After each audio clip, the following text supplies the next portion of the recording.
കൂടുതൽ വാർത്തകളും വീഡിയോകളും കാണാൻ ഈ ചാനൽ സബ്സ്ക്രൈബ് ചെയ്യുക. കൂടെ ബെൽ ബട്ടൺ അമർത്തുക.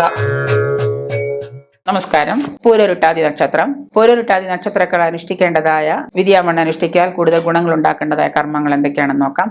ബുധൻ, ശുക്രൻ, ചന്ദ്രൻ ഈ ദശാകാലങ്ങളിൽ പല ദോഷങ്ങളും ഉണ്ടാകും നമുക്ക്. ആ സമയത്ത് അപ്പോഴൊക്കെ ആവശ്യമായ പരിഹാര കർമ്മങ്ങൾ വിദ്യാമണ്ണം ആലോചിച്ച് ജാതകം പരിശോധിച്ച് ചെയ്യേണ്ടതാണ്. സമയം അറിയാത്തവരോ അല്ലെങ്കിൽ ജനിച്ച സമയം കറക്റ്റായിട്ട് അറിയാത്തവരോ ഏകദേശം മലയാള നാൾ വെച്ചിട്ടാണെങ്കിൽ അത് പരിശോധിച്ച് കണ്ടുപിടിക്കാം. ജീവിത വിജയത്തിന് ഏറ്റവും കൂടുതൽ ഉയർച്ച ഉണ്ടാകുന്നതിന് ആ സമയത്ത് അനുഷ്ഠിക്കേണ്ട കർമ്മങ്ങൾ നമ്മൾ പാലിച്ചു പോരാം. പൂരോരുട്ടാതിയും വ്യാഴാഴ്ചയും ചേർന്ന് വരുന്ന ദിവസം വ്യാഴത്തിന് പ്രീതിപ്പെടുത്താൻ നോക്കാം. വ്യാഴം എന്ന് പറഞ്ഞ കൃഷ്ണന് നമ്മൾ വേണ്ട വഴിപാടുകളൊക്കെ ചെയ്ത് തിരുമധുരമൊക്കെ നേദിച്ച് പാൽപ്പായസമൊക്കെ നേദിച്ച് കൃഷ്ണന് കൊടുക്കുക. നമ്മളും അത് കുറച്ച് കഴിക്കുക. അങ്ങനെ കൃഷ്ണന് ഭഗവാനെ ഏറ്റവും നല്ല രീതിയിൽ പ്രീതിപ്പെടുത്തുന്നത് കൊണ്ട് പൂരോരുട്ടാതി നക്ഷത്രക്കാർക്ക് ഒരുപാട് ഉയർച്ചയും ഉന്നമനം ഉണ്ടാകാറുണ്ട്.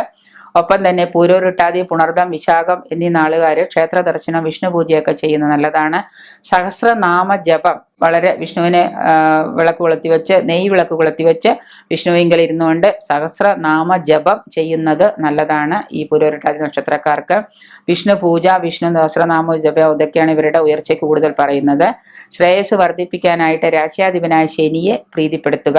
ശ്രേയസ്സും ഉന്നമനം ഒക്കെ ഉണ്ടാവും ഈ രാശ്യാധിപനായ ശനിയെ പ്രീതിപ്പെടുത്തിയാൽ. ശനീശ്വര പൂജ നടത്തുന്നതും ഏറ്റവും ഉത്തമമാണ്. മഞ്ഞ, കറുപ്പ്, കടും നീല നിറം എന്നിവയാണ് പൂരോരുട്ടാതി നക്ഷത്രക്കാർക്ക് ഏറ്റവും അനുയോജ്യമായ സമയവും അനുയോജ്യമായ നിറവും. ഒപ്പം തന്നെ പൂരോരുട്ടാതി നക്ഷത്രക്കാര് രണ്ട് ഇതിൽ വരുന്നുണ്ട്. ആ രണ്ട് ഇതും കൂറിൽ വരുന്നവരും ഈ ഇത് തന്നെ ആചരിക്കുക. അതിൽ നിങ്ങളുടെ മാസം വരുന്ന പക്ക പിറന്നാളുകൾ നോക്കിയിട്ട് ആ നാള് വരുന്ന പൂരോരുട്ടാതി നാള് വരുന്ന ദിവസങ്ങളിൽ ഗണപതിക്ക് കറുക കൊണ്ട് നിങ്ങൾ പുഷ്പാഞ്ജലി ചെയ്താൽ, കറുക മാല സമർപ്പിച്ചാൽ പൂരോരുട്ടാതി നക്ഷത്രത്തിന് സാമ്പത്തിക ഉന്നമനത്തിന് ഏറെ നല്ലതാണ്.